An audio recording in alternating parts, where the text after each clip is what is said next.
And now, from 12 Studios, this is News 12 Now. Today is Tuesday, August 20th. Welcome to News 12 Now. I'm Kylee Dedmon. An Oklahoma school district is under fire after a parent posted a photo of one of her daughter's assignments. The research paper prompted students to answer questions such as, is God real? Braden Bates reports. Fear for the kids that go to school here that belong to a different faith. Olivia Gray made the post, which has been shared a couple hundred times. She called the high school world history assignment an overall disappointment. Being framed as a research paper and they're asking for opinions. And why are they asking for opinions unless it's to single people out? However, she says she wasn't surprised to see this happen, especially after recent controversies. The Bible will absolutely be discussed. It will be taught in the classroom. I knew it was coming, I guess, just because of some of the things that are happening.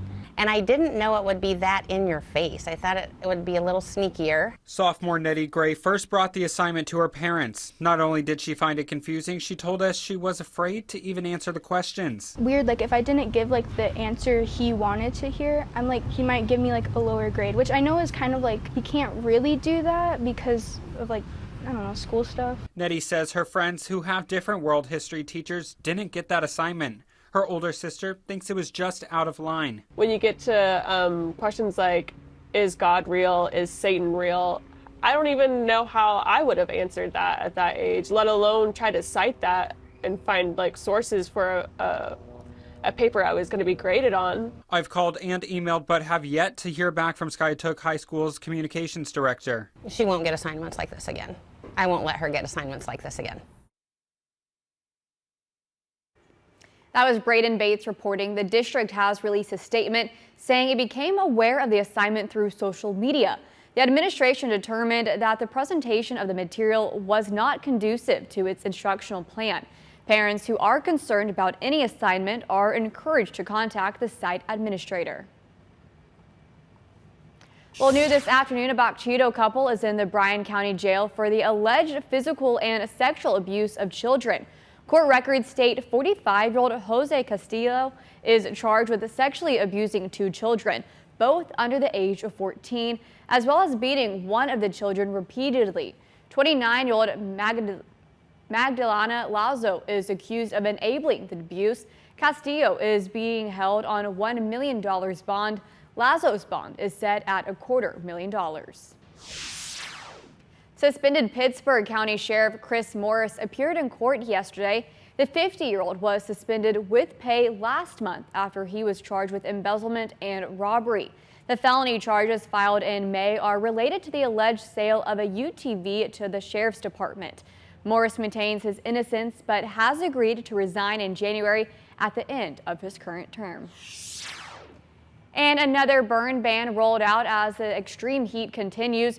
Grayson County is now joining Lamar County in instating a week-long burn ban for two unincorporated areas of the county. Marshall County fills out the trio and has prohibited outdoor burning for the next 2 weeks. We'll let you know as the list updates. And speaking of weather and the extreme heat, meteorologist Brian Briggs is joining us now. Brian, we had extreme heat and the hottest temperatures all summer long now behind us. Yeah.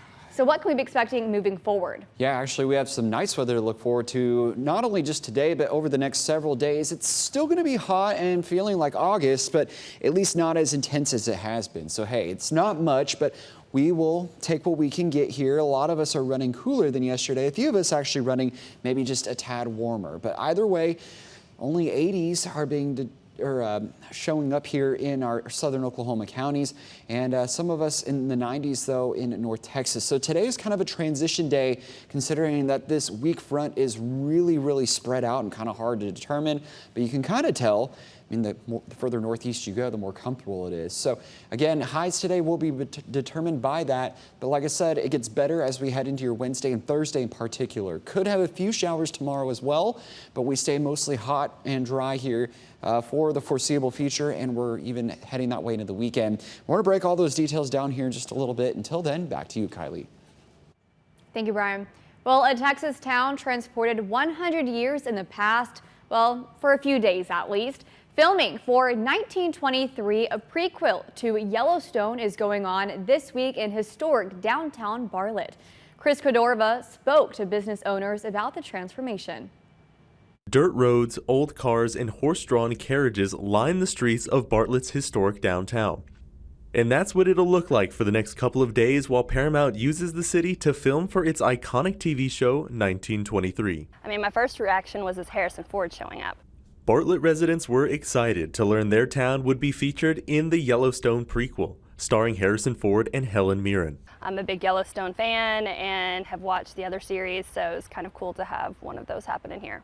Carrie Weibel owns a wedding venue with 3 locations downtown that are being used for filming. While she's had to pause her operations temporarily, she doesn't mind one bit. For my industry especially, it's all about being unique and having a great space for people to come to. And so knowing that people will be able to look at my wedding venue and see it in TV and say, I got, my wedding venue is on a TV show, is pretty awesome. From providing food or even a place to cool off, she says Bartlett's local businesses have benefited from the increased traffic of people working on the set. It's still a small town, it's still growing, it's still a brand new space. So to have any kind of publicity like that, even if it's just, circling it in a background shot or something like that, is awesome. To business owners like Carrie, it's the appreciation for a small town like Bartlett that means the most. It's unique and it's special, and it just kind of gives a little notoriety to someone who's, just a small business owner trying to figure out how to make it all happen, and to have any kind of extra attention that way or recognition is awesome.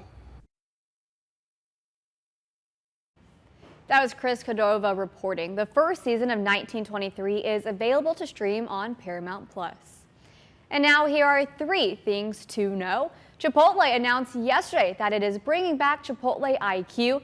The trivia game quizzes people on their Chipotle knowledge, and starting this morning, winning could mean a buy one, get one offer. At the top of each hour, the first 5,000 reward members who score a 100% on the IQ quiz will get a buy one, get one code. But everyone who gets a perfect score will unlock a bonus question. Now, if answered correctly, they can enter to win one of 50 free burritos for a year prizes. Fans can enter once a day, every day until Thursday at midnight. Boeing's troubled 777X aircraft has encountered yet another problem. Boeing paused tests after discovering structural problems with the plane. Engineers are now working to fix the issues and will resume testing, quote, when ready, end quote. Now, this pause could push back the revised launch date of 2025 even further from its original year, 2020. And the search continues for 6 people who went missing after their luxury super yacht capsized off the coast of Sicily, Italy.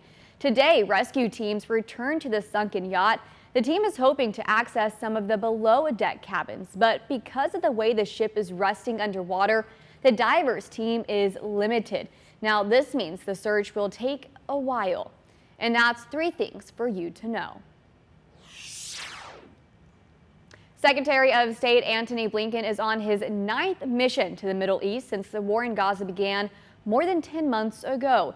He says Israeli Prime Minister Benjamin Netanyahu has accepted a proposal to bridge gaps in the ceasefire plan on the table. But today, Netanyahu reiterated that Israel is using all necessary force to dismantle Hamas's rule and its military capability while working to return the hostages. All this as remains of deceased hostages are recovered in Gaza. Fox News correspondent Trey Yingst has the latest from Tel Aviv.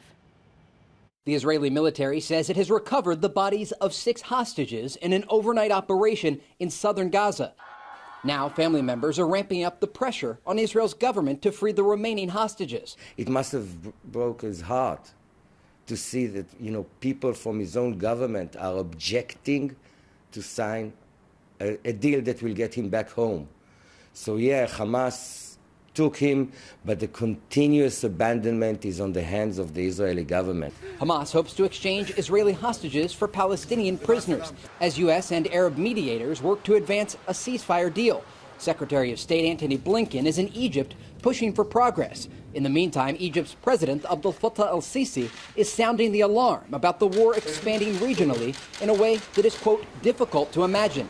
Still at issue in the ceasefire proposal, Hamas is calling for an immediate withdrawal of Israeli forces as the Israeli military continues to go after Hamas strongholds in Gaza. Allahu Akbar. Allahu Akbar. Tuesday, hospital officials say an Israeli airstrike hit a house in central Gaza, killing a mother and her 5 children. I think everybody would like to see a path to this war concluding with our hostages returned home, Hamas defeated and unable to launch a similar kind of attack on Israel. The IDF says 109 Israeli hostages remain in Hamas captivity.